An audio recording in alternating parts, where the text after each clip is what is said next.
Welcome, everyone, to the Fun Astrology and Merriman Market Analyst for the first Saturday in the new year. Thomas Miller here. Thank you so much for joining us. This, of course, the free weekly newsletter published every weekend from MMAcycles.com by financial analyst and astrologer Ray Merriman. And some pretty interesting astrology mixed into this week's newsletter as well.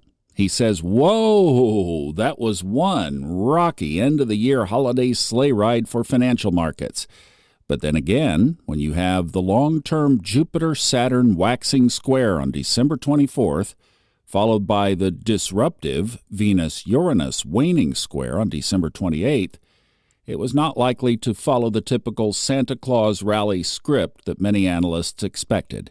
In a twist of the usual bullish seasonal pattern, many global stock indices exhibited declines into primary cycle lows and double bottoms within just a couple of days of these aspects. At the end of last week, new life seemed to enter as markets rallied smartly. After all, when strong aspects involving Saturn coincide with depressed prices, most markets rally shortly after.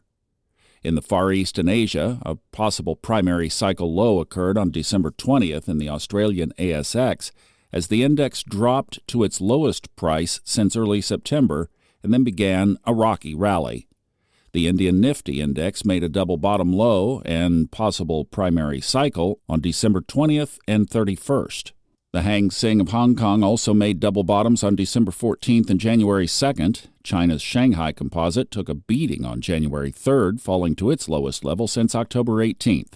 Japan's Nikkei index was closed much of the time, but bucked the downward trend of the season with a rally above 40,000 on December 27th, its highest mark since July 18th. But that was under Venus square Uranus, when the Nikkei usually reverses within 4 trading days. In Europe, it was also erratic. After posting a new all-time high on December 13th, the German DAX fell hard into a possible primary cycle low on December 20th, just 2 trading days before Jupiter square Saturn. The Zurich SMI fell even harder on December 20th to its lowest level since May 3rd. The Netherlands AEX and London's FTSE also exhibited new multi-week lows on December 20th. Europe didn't do so well headed into the Christmas Eve Jupiter-Saturn square. In the Americas, Brazil's Bovespa index got hammered January 3rd, falling to its lowest level in over a year, but in the U.S. there were strong bullish triggers off lows that formed over the holidays. The S&P and Dow Jones Industrial Average both made possible primary cycle lows on December 20th, again just 2 trading days before Jupiter square Saturn. But the Nasdaq diverged, making its possible primary cycle low on January 2nd. All 3 markets were sharply up Friday, January 3rd. You have to love these intermarket bullish divergence signals when one of the markets in a region bottoms during a 3-star critical reversal date and a period when primary cycle lows are due, but the others hold declines in a double bottom chart formation. In other markets, silver posted a new 3-month low on December 19th with a double bottom on December 31st, while during the same period, gold held well above its primary cycle trough of November 14th for a case of intermarket bullish divergence. We like to see gold leading the way up in a new primary cycle after this type of signal from a geocosmic critical reversal zone.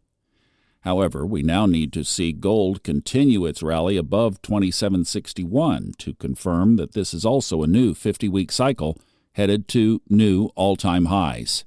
Bitcoin and Ethereum also appear to be exhibiting new life as of Friday, following Bitcoin's 15% decline from its all-time high of 108,379 on December 12th to a major cycle low of 91,262 on December 30th.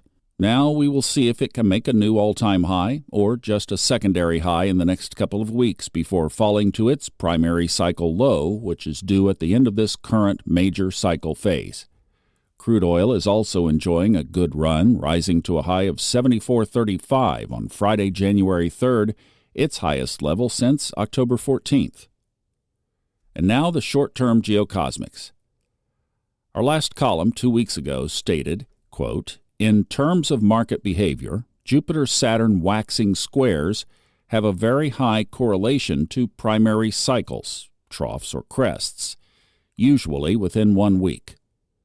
Mark that as another hit and a positive sign for stock markets. However, concerns are remaining on the geocosmic front. We are still in the retrograde chaos period, where bullish and bearish technical signals can easily and quickly turn into fake-outs. The whipsaw period began November 25th through December 15th, first with Mercury turning retrograde. Next, this was followed by Mars going retrograde December 7th through 23rd, and Venus is doing its turnaround act from March 1st through April 12th. And before Venus turns direct, Mercury the Trickster returns for an encore, another retrograde cycle from March 15th through April 7th. It's never easy and clear when personal planets are retrograde, and in this case, all three personal planets will be in retrograde motion back-to-back from November 25th, 2024 through April 12th, 2025. Think of this as 2 steps forward and then 2 steps back over and over again by one of your dance partners, but not in rhythm with you or the masses. Hence, there is the potential for many fake-out bullish and or bearish signals. Our rules for these retrogrades remain the same. Take profits quickly as a short-term trader.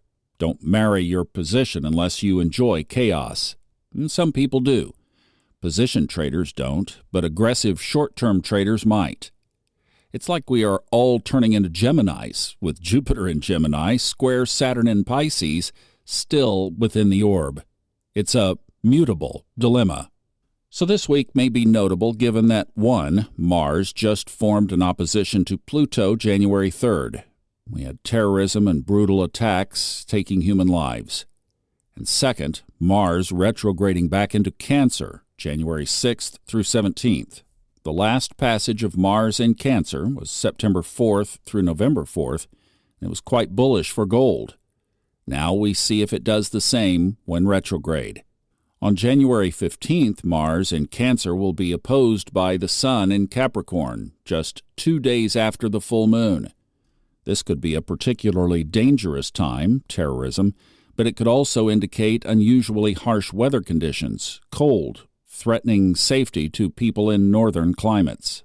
So what is one to do during this cosmic storm of retrograde personal planets? First of all, refrain from overtrading. Secondly, if you are familiar with options, consider writing calls on strong rallies against your underlying positions. And third, try not to be oversensitive or over-cynical and critical of others. Low-level emotional reactions will get you nowhere. It will only make you appear small-minded, creating unwanted reactions from others as they run from you rather than towards you. Mars is all about me. Mars in Cancer is all about me being needy of someone's time and attention who doesn't want to give it. If you want something, be independent and go for it. Don't depend upon the unwilling to do it for you. Don't drag your feet on required actions. If you do, as a trader during this time, you will miss the opportunities presented, at least short term. And if you are too late, you may be tempted to blame someone else for your missed opportunity. Be conscious not to do that. Be independent and alert, especially with the family and those you love. And finally, Happy New Year. It should be an interesting and exciting one, especially after mid-April. Until then, learn to find the opportunity in chaos. It's there. It may have just erupted in many financial markets discussed in this week's column, but the direction may be rocky. So knowing this, you can navigate accordingly. And what a great newsletter to start 2025 with, don't you agree? Couple of announcements. We have the MMA Forecast 2025 book now available in paperback, ebook, and audiobook, all on MMAcycles.com. I've said it so many times, this is like your Google map through 2025, 26, 27, it goes on. It is something you want to hear raise thoughts. That was just a little sample that we do weekly here. We've seen already 2025 is worthy of knowing what the big picture is. And if you'd like more of what you hear here, Gianni DiPoce does Wednesday evenings on YouTube from about 20 minutes or so per episode of the geocosmic signatures for the coming week and beyond. So catch that on YouTube every week on the MMA channel. Thank you guys so much for listening. Have a great rest of your weekend. See you back on Monday. Bye-bye.